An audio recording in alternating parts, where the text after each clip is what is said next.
I'll go straight to the objectives of Ports and Borders. It's a division directly under the supervision of the DG's office.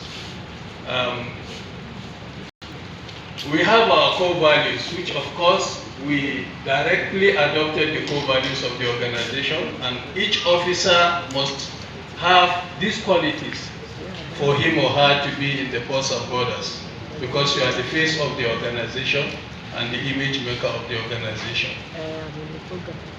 The objectives of Ports and Borders is, our main objective is daily monitoring of the performance and conformance of imported regulated products. You have a list of SON regulated products.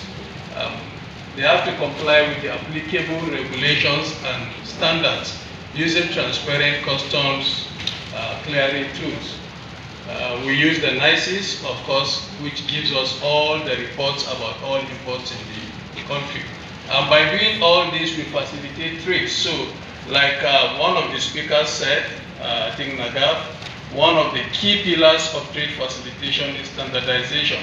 It's the basis for trade across. Ports and Borders, one of our key roles is to facilitate trade. Number one, of course, is to ensure that products coming into the country, like I said, conform with regulations and standards.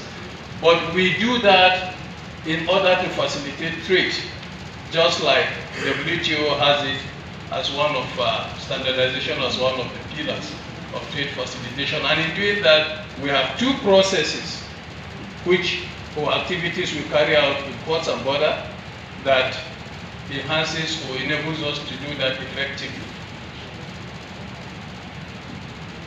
We have the clearance process. Currently, we are test running the clearance process. It will soon be, on board, so that everybody can do that. You can monitor your clearing process.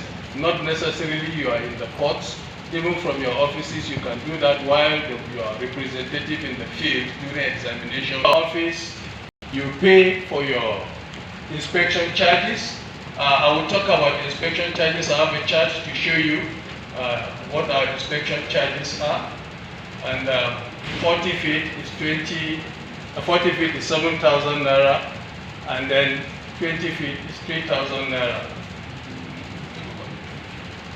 So our officers participate in the joint examination with other various containers. And I review the reports. It's at that point that we now alert the customs, through our, medium of communication, to either release or to put on hold a container. If the containers have no issues, or the contents of the container rather have no issues, means it complies with what is declared on the PAR, the SGD, it has Soncap and the bill lading. Of course, we have no issues with that. We give you a provisional release and your container leaves. But where we have a challenge with any of the parameters of compliance, that if you don't comply with any, of course, we put you on hold and we forward that to the customs and they help us put the containers on hold. You have to come. We direct you to So this is the flow chart of our inspections.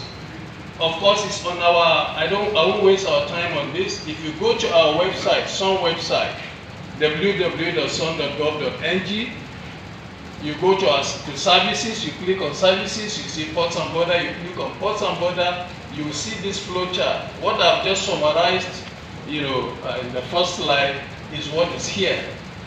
At the end of the day, we take